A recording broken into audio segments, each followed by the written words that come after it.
Drivers, start your engines!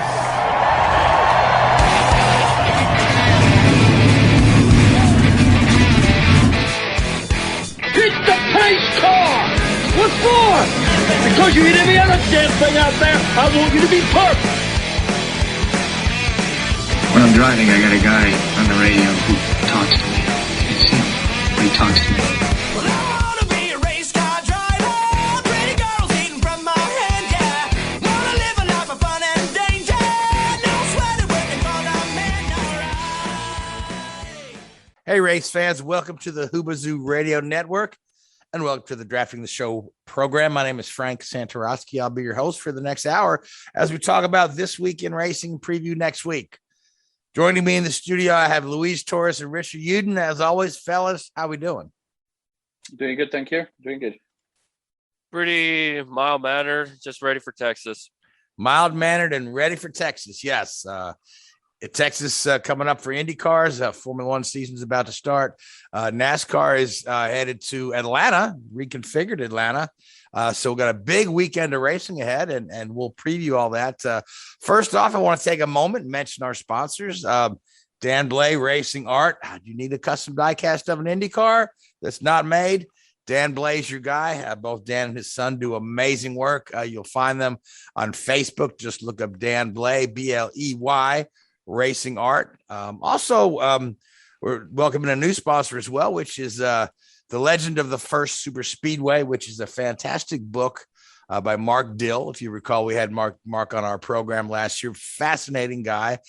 So if you can order the book through his website, which is firstsuperspeedway.com. And while you're there on the website, that site is a treasure trove of information of very early racing. We're talking like 1920 and earlier. If you ever wanted to just browse through old newspaper clippings, photographs, read some very interesting stories about the very birth of motor racing in the United States. I tell you, it's a fantastic resource, and the book is incredible. So firstsuperspeedway.com. Now, speaking of super speedways, we had NASCAR was out in Phoenix, which is not a super speedway, but they had a super crowd out there in Phoenix. And we had our fourth winner in as many races, 5 if you count the Clash, and a first-time winner in young Chase Briscoe. Fantastic win for that guy. But if we look at the top 3, we've got Ross Chastain and Tyler Reddick up there. So you got 3 guys who are relatively new to the sport. They're not your usual suspects when you think about the top 3 in a NASCAR race. So it's a little bit of the changing of the guard. I don't know if the car has anything to do with that, but all 3 of those guys up front, certainly on merit, not on luck of the pit stops or drops of the yellow. Certainly all those guys were strong all day. But we're going to talk about that a little later, because what I want to do is preview the Formula One season, which Formula One, being the biggest motorsport on earth, is geared up and ready to go. We'll get our first race in this weekend. We've had all the testing is complete. We've seen all the new cars. We've seen some interesting designs on the new cars. We saw Mercedes bring a car with almost no side pods, and Ferrari complained about the rearview mirrors on that one, which is fine with the side pods, but them rearview mirrors, I think you're cheating. Not much in the way of driver movement other than, Mazepin being released from the team based on what's going on in Russia. And we have Kevin Magnussen returning. Magnussen, yep. I mix him up with Hulkenberg all the time. I didn't want to say the wrong name, but yes, it is Kevin Magnussen returning, which for Mick Schumacher, who's a sophomore driver, that I think for him, that represents a good kind of a starting point to a benchmark. Yeah, that's the word I'm looking for. So let's talk about the Formula One this year, and we might as well go ahead and start with the Haas team since we're right there. And Richard, the Haas team was able to put up some very impressive times in testing, although they seem to be struggling with reliability a bit. Yeah, Haas were one of the teams last year that were very vocal about writing off 2021 and purely concentrating on the 2022 regulations, which in their own right are a year late due to everything that went down in 2020. So these new cars from the ground effect cars for 2022 are actually, they're a year late, but well worth the wait. They're interesting looking cars.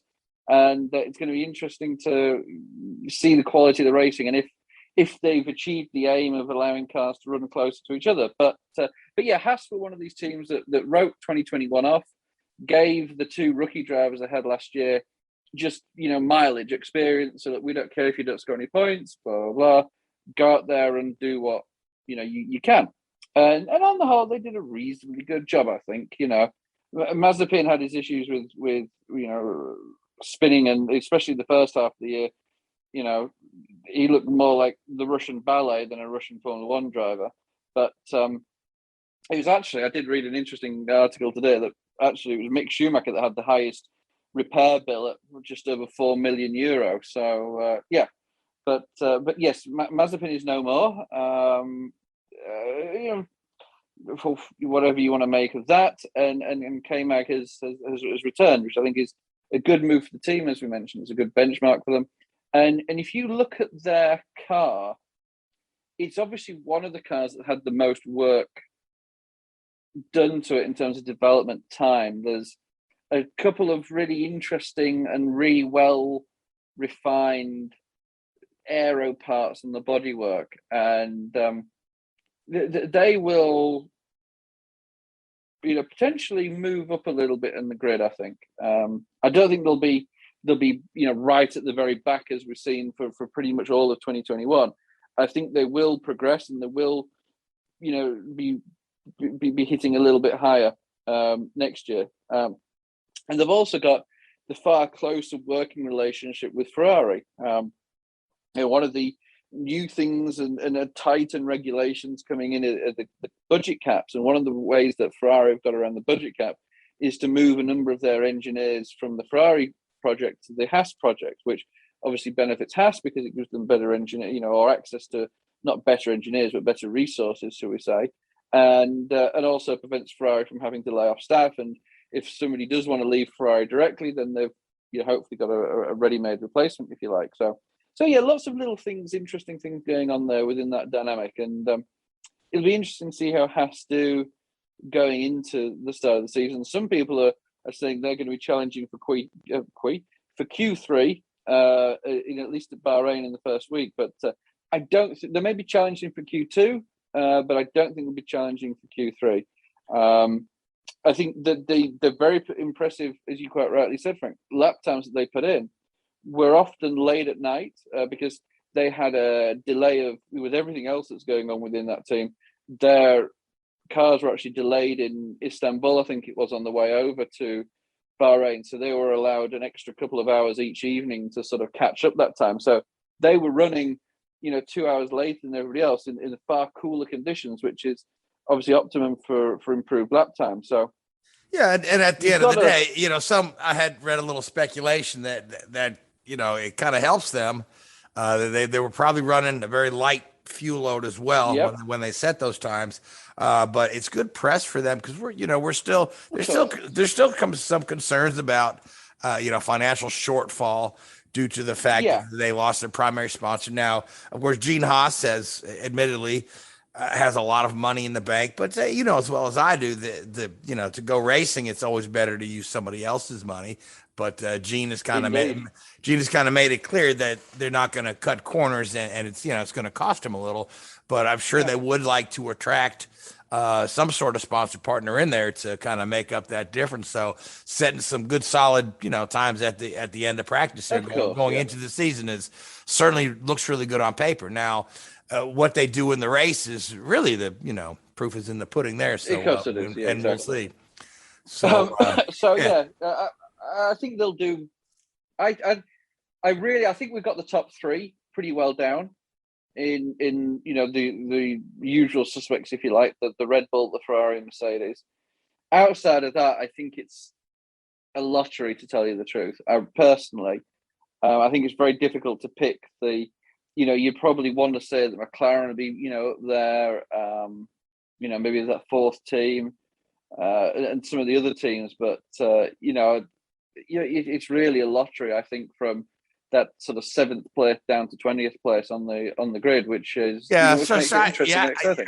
I think McLaren and Alpine are relatively close, but AlphaTauri is not that far behind them. Honestly, as not a million miles away. No, Aston Martin had a pretty decent season last year. And they've all, even when back in the Jordan and Force India days, they were pretty quiet during testing. They never did these sort of, show runs with low fuel or whatever. And Williams have got a nicely packaged car. Similar side pods to what Mercedes have run, just a little bit more body work in there and a little bit more air manipulation. So that'll be interesting. So it really is, again, like it has been in the last 2 or 3 years, that midfield pack is almost as interesting, as exciting, if not more interesting and exciting than what you see in the front 2 or 3 rows of the grid. Oh, absolutely. Yeah. When you look at the improvements Williams made in the last 2 years and the, the perception right now is that the Haas is much improved. So we really, it's hard to pick an outlier, exactly. Out of there.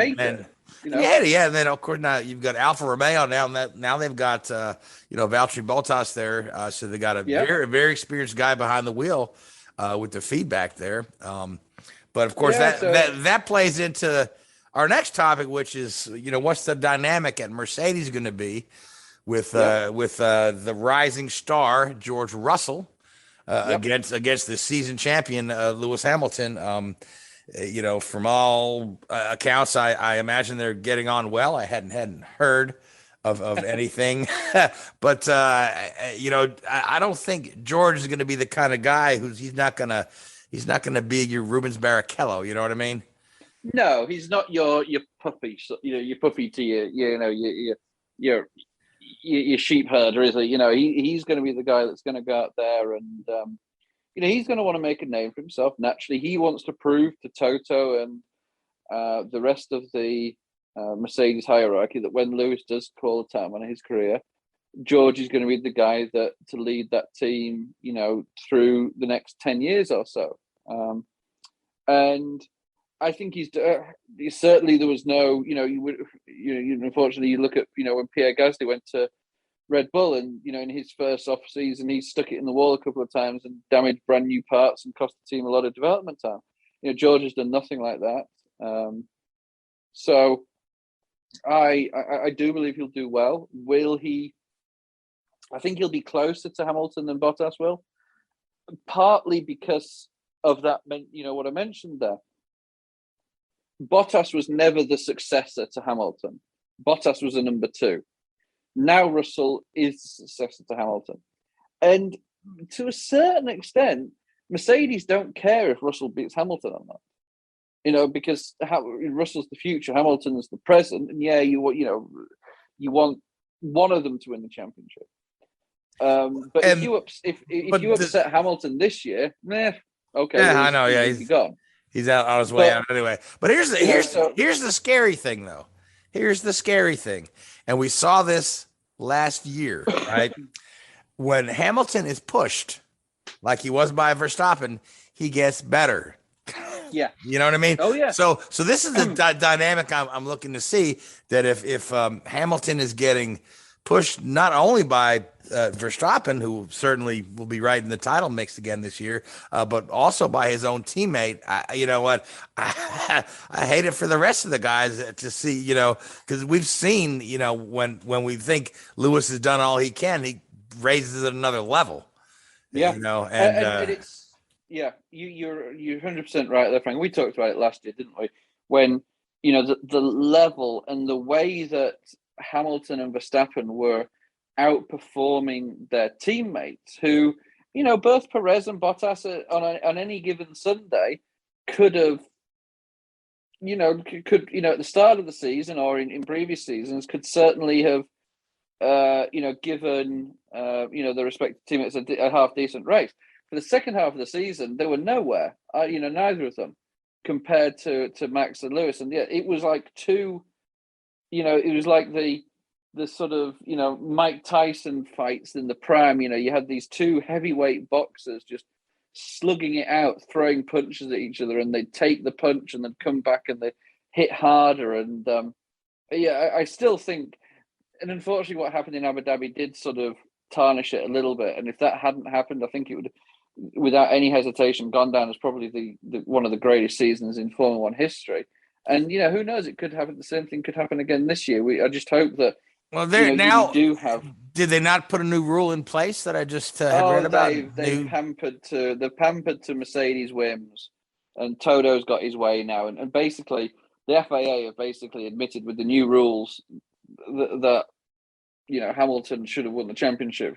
If the rules had been in place that were in that are now, then Hamilton would have won the championship. So what exactly did they change in the rule? Did they get rid of the wave around, or no? So all cars have to unlap themselves now, not just the cars between the leader and the second place car. Okay, all cars have to unlap, and there has to be one complete lap after the cars have been let by before the race restarts, which didn't happen. So if that had happened, the race would have, the safety car would have come in as the 200 yards before the finish of the race, rather than a lap before. So there was some clarification there. And I think that was the biggest issue with what we saw in Abu Dhabi, was the lack of clarity in the rules.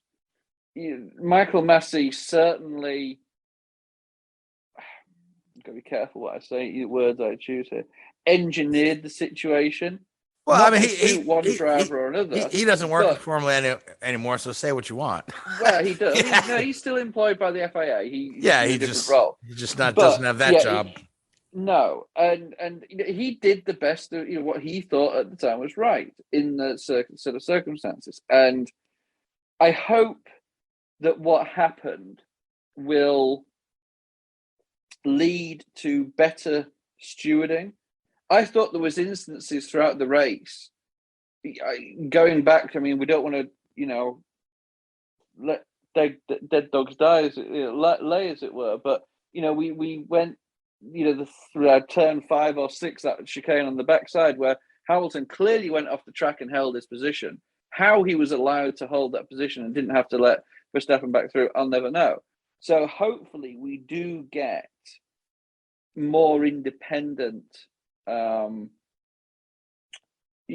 judgments and slightly better consistency of stewardship, because I do think there was some, inconsistencies there that were highlighting, because everything is so scrutinized in such detail now.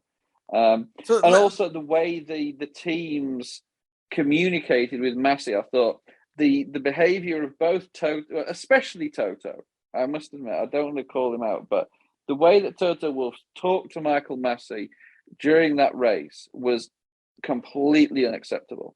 And Red Bull pushed those limits, to a certain extent. So it wasn't great.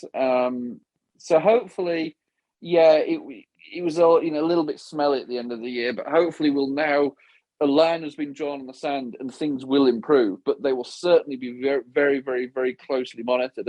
And Bahrain coming up this weekend is a prime example. Coming out of turns 1, 2, 3, 4, and 5, there's that runoff area, which track limits, all this sort of stuff did. Verstappen overtook Hamilton off the track last year. It's all very, very, very messy. So let's hope we get some consistency and these sort of issues aren't dominating the sport like they have in the last few years. Absolutely. Now, let me ask you this question, because I don't believe that it's happened other than a situation, with weather where a race does not resume, say after red flag. But does Formula One have an option to end on a safety car, as in like an IndyCar race could actually end under yellow? Yes. Well, no, technically it can't, but I think the safety car has to enter the pit lane on the last lap. And I'm looking back at Canada in 2010 or 11 when Button won, from being last to first. That race, I think, was ended under the safety car. And You're thinking about Melbourne? Oh No, no, this was definitely Canada. I think it may well have been the same at Melbourne. because But I yeah, remember there safety was car- no safety car as they came to the line. Because we're Montreal, it was the last lap pass for the win, wasn't it? Yeah, but I thought, maybe it was, yeah. But there's definitely been definitely one year in Montreal, and at Melbourne. You're right that also happened there. No, I'm thinking of maybe '97 in Montreal when Panis had his accident. I think 99. that race. No, I thought it was '97 when he broke his legs. Oh yeah, 97. Yeah. Yeah, I think that You race missed ended races. under a safety car, and then the safety car doesn't cross the line; it enters the pit lane. But because the race doesn't restart, and also remember the famous one with Schumacher at Monaco when he passed Alonso, I think it was, before the safety car line on the final lap. So yeah, the race can finish. No, well, Frank, sorry, the race cannot finish under a safety car. So the safety car has to enter the pit lane. And in theory, when the cars pass the safety car line, there is a few hundred yards of racing. Now, if the hazard was within that stretch of track, then that's another situation that I don't know what the ruling would be. But no, a race, as far as I'm aware, cannot or has not finished under a safety car. Okay, I just wanted to ask. So now let's get into our next topic because Netflix has dropped the latest season of Drive to Survive, and I know I've expressed my displeasure with the fact that the show is a year behind. I don't know why they can't get these show a new episode every week throughout the season, but Netflix does what they do and they choose to drop the whole 2021 season all at once for us to watch. And the things that I like about the show, number one, it's beautifully shot. The camera work is amazing. It's much more exciting to watch the racing action on Drive to Survive than it is in on ESPN. But again, that's got a lot to do with great camera angles and high definition lenses and editing and whatnot. But but there have been a couple of comments out there that maybe Drive to Survive is not as good for the sport as some folks think it is. I know that Lando Norris was quoted as being a little unhappy with the way some things were edited to create drama that really wasn't there. So, but Richard, let's go, or Louise, whoever wants to jump in and expound on this. I know Richard's got a few things to say, but Louise, if you want to jump in, let me briefly ahead of Richard, say go ahead. This. Let me briefly say this. I know Verstappen said the charm from season one after season one has not been the same, which is why he doesn't want to appear, even as world champion. He doesn't want to appear. So pretty much, from what I understood, I've yet to see season 4. I have not had any time to see season 4 yet, but I'd imagine Christian Horner is kind of the one carrying the Red Bull parts of the show, because Verstappen just does not want to be a part of it any longer because of how they portrayed him in season 2. And I think the big thing is there's more or less trying to cater to those casuals or those who are not familiar for Formula One. And as you can see, it has worked really well. But for those diehards that ones who have been watching for a long time, I, for one, been watching since 2004, can pinpoint that some parts were just flubbed or edited to make it look like something that really wasn't. And from what I understood, one particular driver that's no longer in the grid that might have been portrayed in a much better light than he actually was in the race itself than when it happened. So I get it. I understand it. But at the end of the day, I enjoy it for what it's for. I imagine season 4, I might enjoy it for what it's for, but we'll see. All right. Now, we do have to understand that it's not not a news show about racing. It's sheer entertainment. And yep, crafted that way. But Richard, you go ahead. What are your thoughts on good for the sport, bad for the sport? Well, as Luis alluded to there earlier, it served its, season 1 served a purpose to the sport. On all of these media metrics, if you like, Instagram followers and Twitter followers and all this sort of stuff. When Drive to Survive was released, season 1, all of the drivers saw massive increases in social media exposure. And I guess in modern terms, that's what people look for. And it was great for the sport. It brought in a lot of new fans that hadn't watched the sport before. So brilliant, especially in North America. But I'm, I sort of started to have my concerns about it a little bit. And for the first time, there's really, as you touched on there, Frank and Louis, resistance coming from some of the senior figures within Formula One.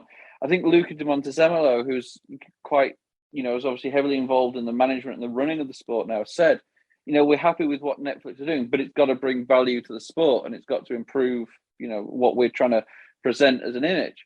And, you have some reasonably high-profile drivers not involved. Hamilton and Verstappen are not involved, for example. And so, to my mind, you have two views of the show. And I think both, are being alienated right now. You have the Formula One fan, like, the three of us here and most of the listeners to the show, who, followed Formula One far longer than we'd care to remember. And you think, oh, this is great. This is a new outlet for our content. And yes, you're right, Frank. The cinematography and the quality of the production is slick and elegant and looks fantastic on TV. But once you get past that, there's so many holes in what they do that as a fan, you notice, like, there'll be one specific race weekend that they're covering, but then you could just tell by looking at the cars or the track or the driver or whatever that the clip or the snippet or the interview or the soundbite is not that race. So they're putting things into certain situations to suit their narrative. So, we know, for example, that Lando Norris and Carlos Sainz get on really, really well, just from a fan's perspective. We know that. You can see that. But then if you watch Drive to Survive, they try to create this tension through the editing of the interviews and all this sort of stuff. And so that's just blatantly not true. And it's disappointing that they're trying to create something that isn't there. But then on the flip side to that, you have the people that have started to watch the show because it was on Netflix and now follow Formula One as reactionary. So they watch this show and they think, oh, well, driver A and driver B, they hate each other looking on Drive to Survive. They make these comments about each other. Oh, yeah. And then they watch the race and they're like, well, hang on. These two guys got on really well and they're laughing and joking in the media room and in the interviews. And, oh, yeah, these guys are best friends. Well, hang on. Drive to Survive said they hated each other. Oh, well, and it creates that confusion. So I think that the problem is the novelty of it's worn off pretty quickly. People have very, very short attention spans. So season 1, season 2, yeah, great. It shows the pure essence of the racing. But it's like any reality show. Big Brother, for example. The first season of Big Brother, okay, that's quite interesting. But then, when they get into second, third, fourth season, they've got to introduce meal rations, or they've got to eat earthworms, or they've got to sleep outside, or, they create these manipulated scenarios because people have very short attention spans and fundamentally get bored pretty quickly. So I think they either need to, it's served its purpose, or what I'd like to see, and again, you have to look at production quality, is similar to what NASCAR has with, their Fox shows, for example, almost like a magazine style program, before each race weekend or after each race, on the Wednesday or Thursday leading up to, have that and get drivers on, get team managers on, have a more, still have that sort of dramatic side of it because it's a dramatic sport, but don't create stuff for the sake of creating because people are going to get bored with it. Yeah, it's like the old MTV business model from the Real World, where they didn't have enough drama in the household, they create it. The producers would come to the people in the house here. Why don't you be mad at him today, or this, or or he slept with your girl. Go tell him how you feel about that. It's all created and edited together, and sometimes it's not even edited together well. Where you see somebody this thing happening, and then when they go to the where they're talking to him, I goes, oh well, he had a mustache there and has it shaved off here. They're just little things that I noticed. I noticed that on that stupid pawn shop show. Exactly. And there was one instance I think where, I think it was Danny Ricciardo had an issue or something. I can't remember exactly what happened. And, he retired from the race or whatever it was. And then they cut to Lando Norris making a derogatory comment saying, oh, I don't care what happens to him. But then by looking at the background from the race, from where Lando was overheard making that comment, it was a completely different race. So they've put something in there to make it look like Lando doesn't care what happens to Danny Ricciardo when he probably wasn't even talking about Ricciardo.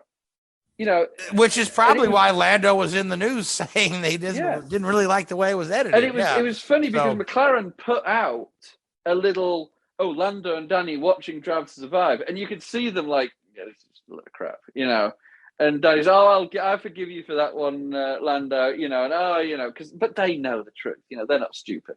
So I think it's being a little bit fake and a little bit patronizing to the real fans, and to the armchair fans, they're just going to be confused by it because they want to see drama that doesn't really exist.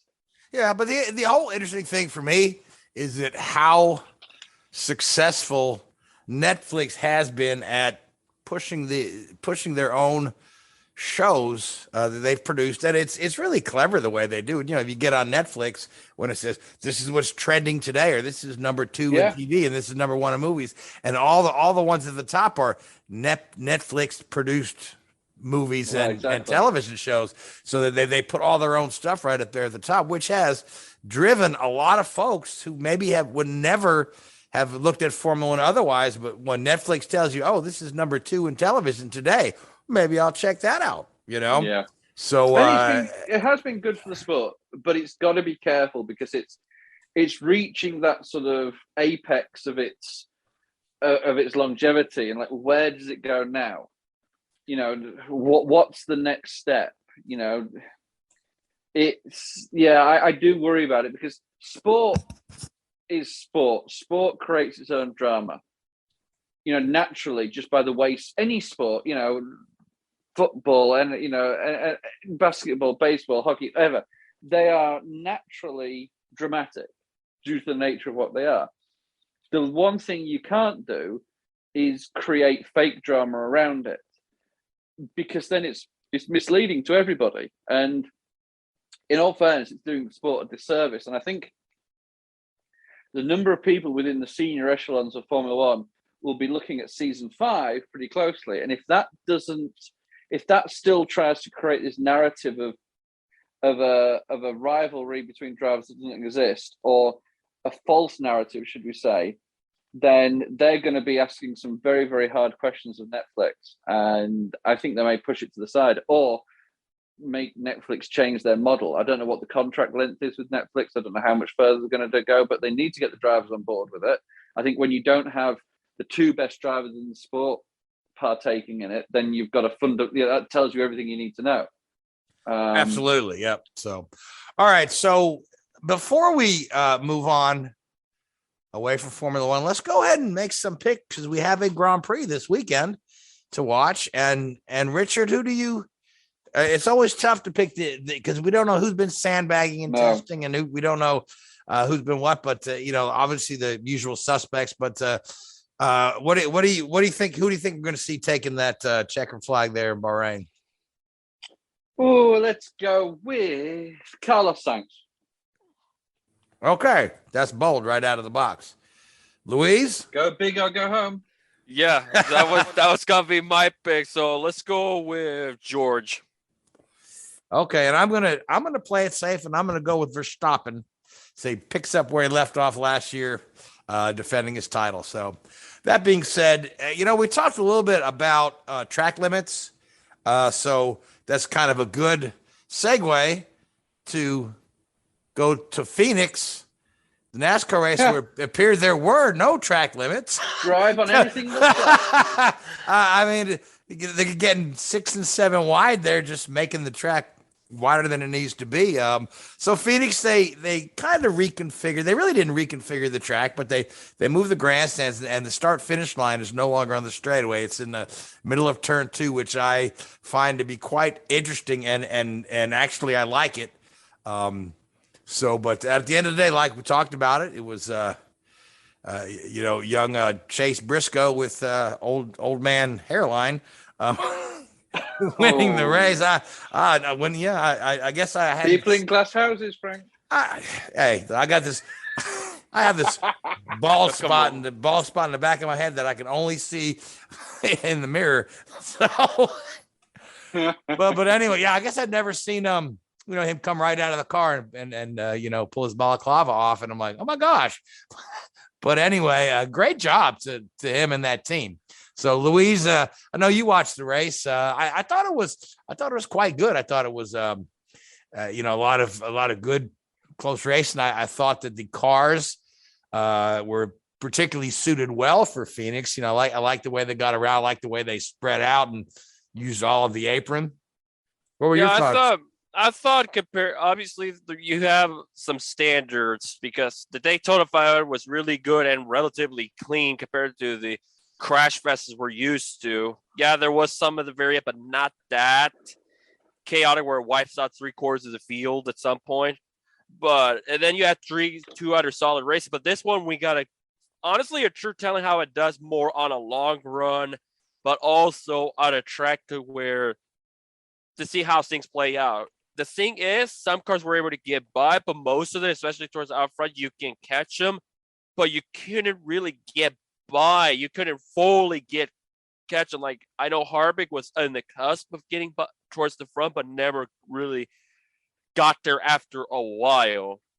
But because that just stood out to me. I thought it was an okay race. It wasn't the worst in the world, but you'll have that sometimes. I thought it wasn't terrible by any means. I thought it was good for what it's worth. Some people I know saying that what we saw is there's a reason why they should only have one race on the calendar. And some people are questioning whether or not if it's still a championship race worthy event. Because you'll have that all the time with social media. That's like, oh, one bad race in their eyes. I thought it was good. It wasn't terrible.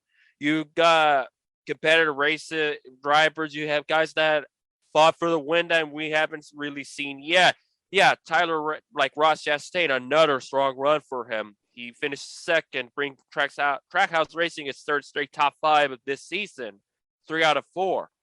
Then you have Tyler Reddick, who probably should have won Fontana had it not been for William Byron slamming the door on him for like a bulldozer, try to avoid a wreck. And Reddick did really well. And behind him was not Dave Blaney. Dave Blaney will run at some point this season in SRX, by the way. Ryan Blaney, the pole sitter, he pretty much had the second strongest car ultimately, but ended up fourth after a couple pit stop mistakes. And same for Reddick. He had a really slow pit stop that apparently only I noticed. Nobody else on Twitter noticed that Reddick had a bad pit stop. He recovered nicely. But yeah, those young guys, it keeps the streak going of drivers under 30 winning, but all of them have phenomenal runs. But it's not like your usual Kyle Larson, Kyle Busch, Kevin Harvick, Martin Truex. We haven't seen that yet. Yeah, Larson has a win already, but it's been the young guys that we didn't really see much battle for wins except for Blaney, really showing it up to those. Blaney's relatively young too, though. I mean, he's compared to say like Harvick or Kyle Busch. I think out of the whole bunch, Ross is the oldest. Yeah. So out of top 4, of course, if you consider 5th place, then the guy who finished 5th is Kurt Busch, who got a top 5 out of nowhere, which really proves that Toyota have been abysmal. I think Vegas, Truex, and Kyle Busch had strong runs, but other than that, and excluding Daytona, they haven't really been much in the mix. And as you saw, Denny Hamlin is having an abysmal year. Not counting the bad finishes, but he's just been MIA completely. It's just been a tough year so far for Toyota. It's funny that we're not that many years removed from when it seemingly Toyota was winning everything in sight, and everybody else was fighting to catch up. And Chevy were the bottom of the barrel. Chevrolet was abysmal, but now this year both the Fords and the Chevys look a lot better than the Toyotas. So I guess maybe they just hit it right with the new car. I mean, these things go in cycles. NASCAR likes to keep parity within the manufacturer, but somebody's always got to be number 3, and it's evidently Toyota right now.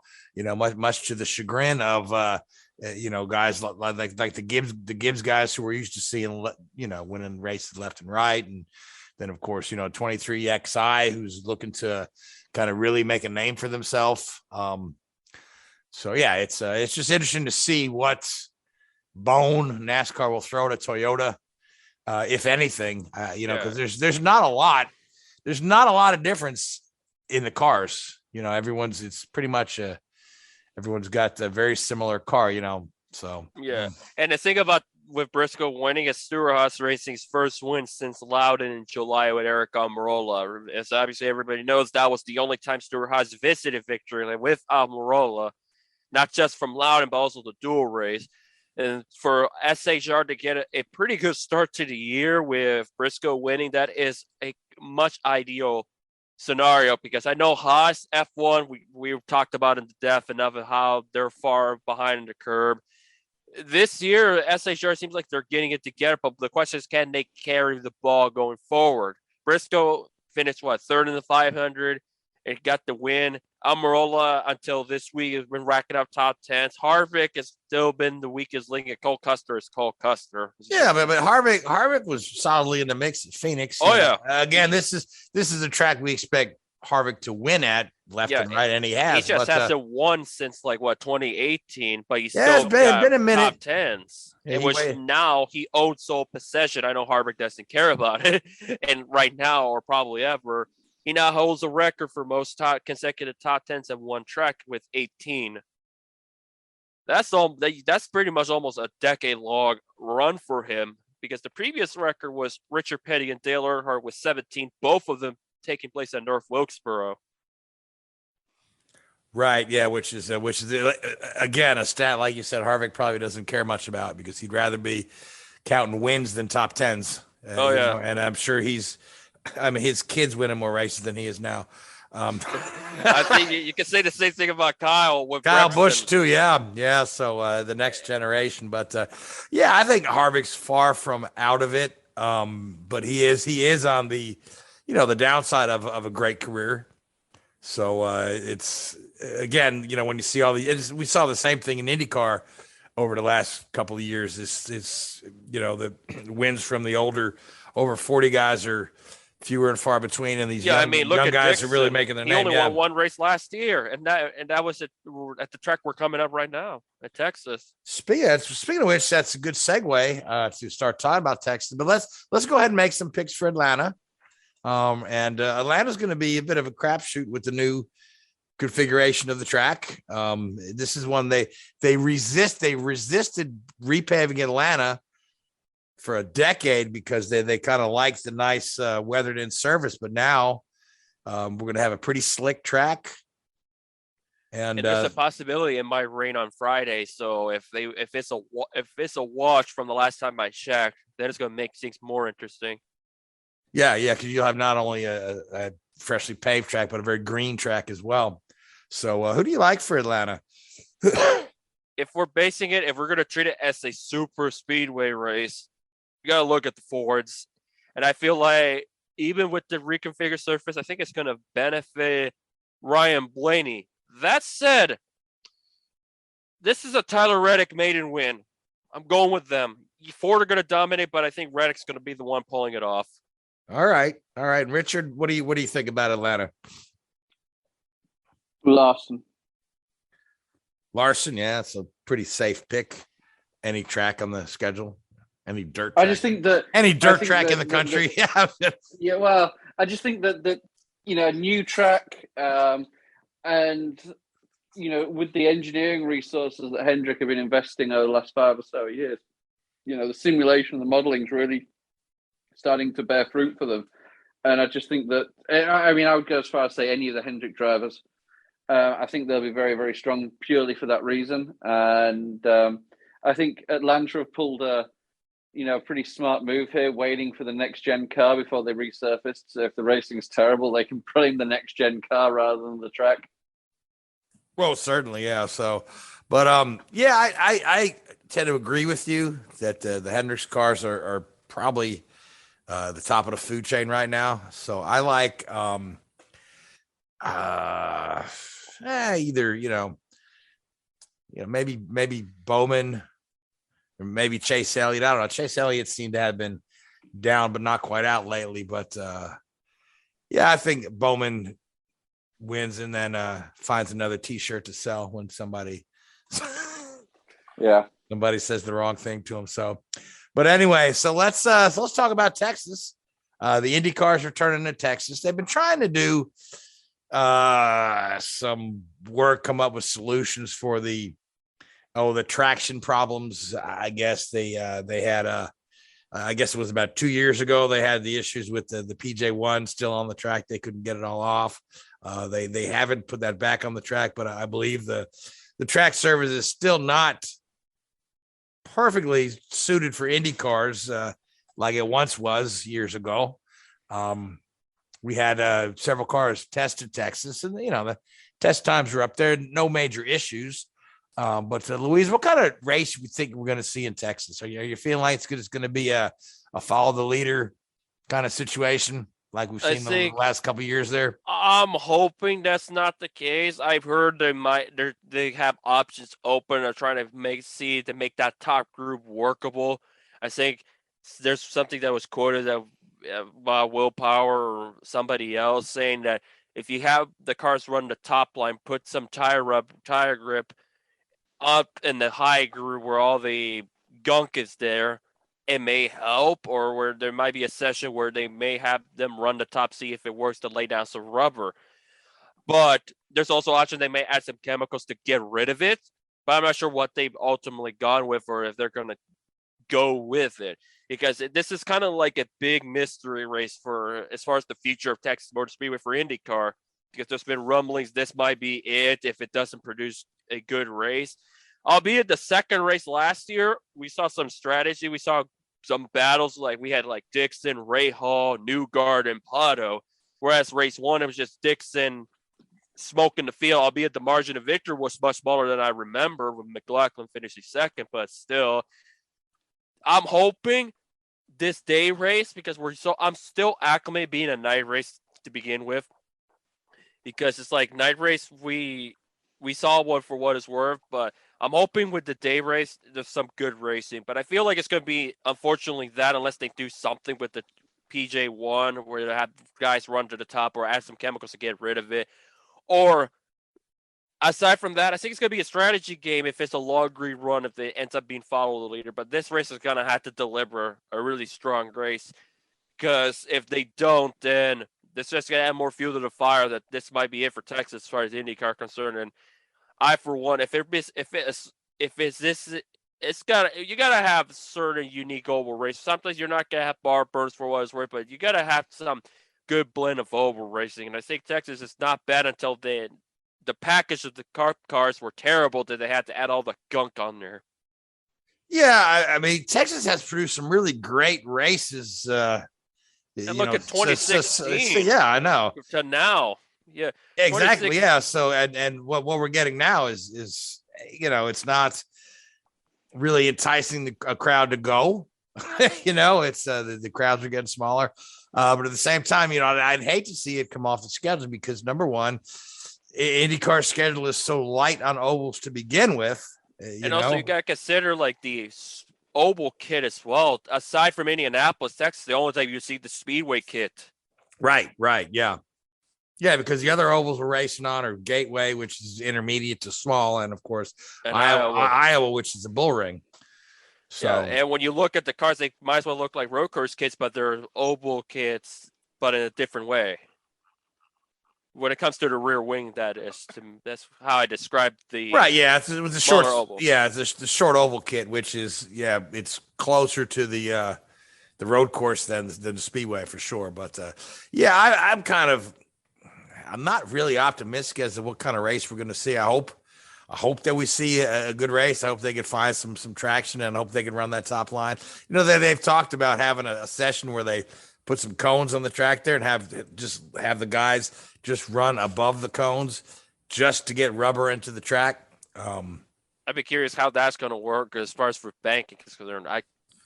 I'm no science major, guys, when it comes to gravity and the laws of physics, but that'd be a weird sight, seeing cones on a bank circuit, but we'll see. Yeah, that is. I hadn't thought about that. Yeah, if they put a little PJ1 on the cones to make them stick. Oh, that'd be the last thing they want to do. It was just for it to stick. So, who do you like for tag? I mean, it's hard to go bet against Dixon at Texas. The guy's won there, 5 times, and even when he doesn't win, he's solidly in the mix there. But again, to your point, Dixon hasn't won a race since Texas last year. Not that he's been way out to lunch, but there are just guys that have been faster and more consistently at the front. And then we've got 27 cars in the field.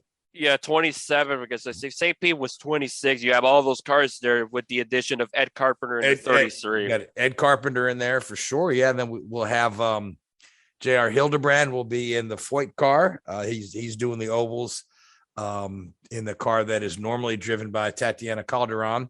So he's recently signed to do the ovals there. So you have Hildebrand in there in the Foyt car. And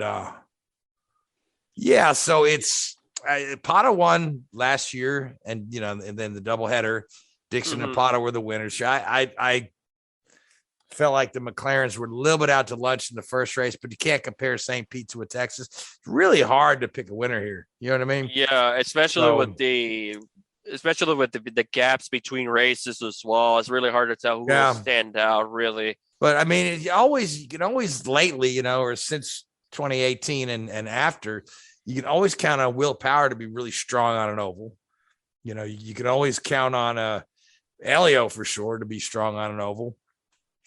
And if Elio were to win out, that will equal him with Dixon with 5 wins at Texas as well. Yeah, but I don't know if the Meyer Shank cars are up to the task yet, just based on last week and preseason testing. So it's really, again, like I say, it's tough to pick against Dixon. So I'm going to go with Dixon and not talk myself out of it. I'm gonna go with Newgarden for this one. Another solid pick, Newgarden. Yeah, it's like he was in the mix last year in the second race. That's kind of where I'm judging this Sunday, more on the Sunday portion rather than the Saturday, because it's the 248 lapper. I think Saturday the other one was a little bit longer by a few laps or so.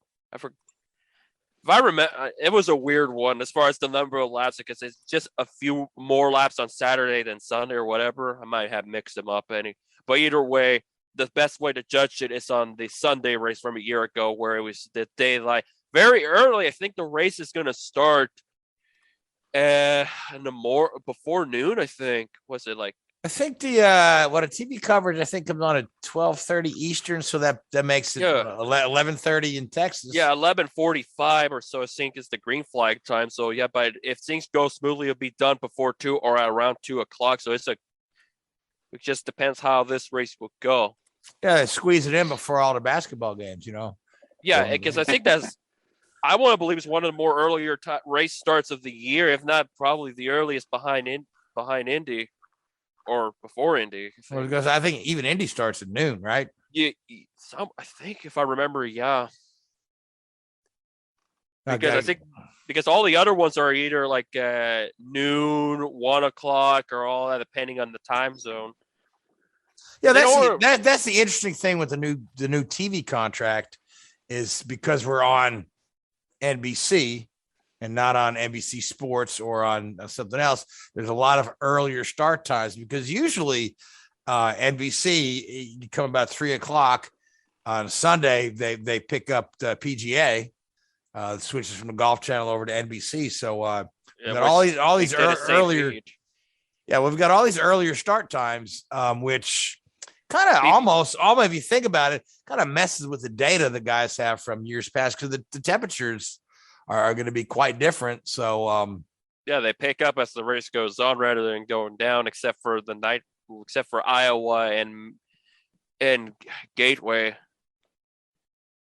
Really, when you think about it. Yeah. So, well, I guess what we need to do is let Richard pick somebody. Well, I'm still here, guys. Still here. Yeah. I'm going to go for Rossi. Why not? Why not? Because he hasn't won anything since 2018. He had one since 2019 in Road America. Okay. Hey, now's as good a time as any. Now's as good a time as any. Yeah. So okay. Now speaking of which, again, so this is going to be Jimmy Johnson's first oval race. He actually tested quite well at Texas last year. And of course, a lot of I think Jimmy has a lot to prove right here. Because people have already kind of made their minds up that he's terrible on road courses. Although he's improving, to his point, he's still spins a lot, but he's improving. But I think he's got a lot to prove here, and he's got a lot riding on this. Just not personally, right? Because he's fine and confident within himself that he's learning and whatnot. But I think for fans and just write him off entirely. I think he's got to have a good showing here at the Texas Oval. Considering this is the track he's won number of times, I think he has the most wins ever from any driver in any discipline with 7. So this is a track that he's done well, but the track has changed as well. But between those 7 wins that Johnson got till now, and that's the thing. And we're talking about an open wheeler, and sometimes the drivers may be just really good on ovals and not so well on road courses. I mean, look at Ari Leyendyke. He was more of an oval to many people, more or less an oval guy than a road course. So who knows if we're going to see that from Jimmy? Yeah, no, this is the great unknown. The great unknown is Jimmy gonna, because he's realistically has more laps on an oval under his belt than probably the rest of the field combined. And that's just truth. All those years in NASCAR and all those oval races and all those 500-mile races and longer races, he's got more laps on an oval than the rest of the field combined. I think the only IndyCar driver that could semi-rival Jimmy is Elio, due to the fact that when he was running, there was plenty of ovals and card. And when you jumped to IndyCar, it was still an all oval series at then. This is true, yeah, but again, we're talking racing 15, 16 times a year compared to 32, Yeah, for sure. So, I mean, Elio's certainly got a lot of oval laps. That's just Kanaan. Tony Kanaan does. Kanaan won't be at Texas from what I gather. He's Indy only this year, thanks to Jimmy wanting to do the ovals. So I'm sure Tony's saying, thanks, Jimmy.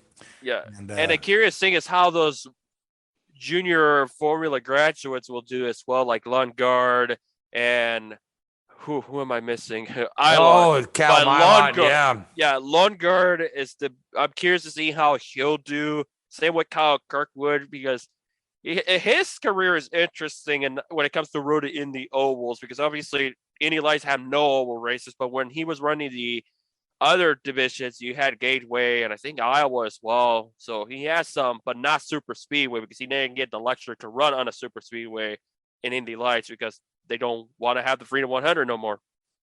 Right. Yeah, this is true. Yeah, like I said, Kirkwood does, as well as David Malukas, Mm-hmm. Again, this is his first big oval.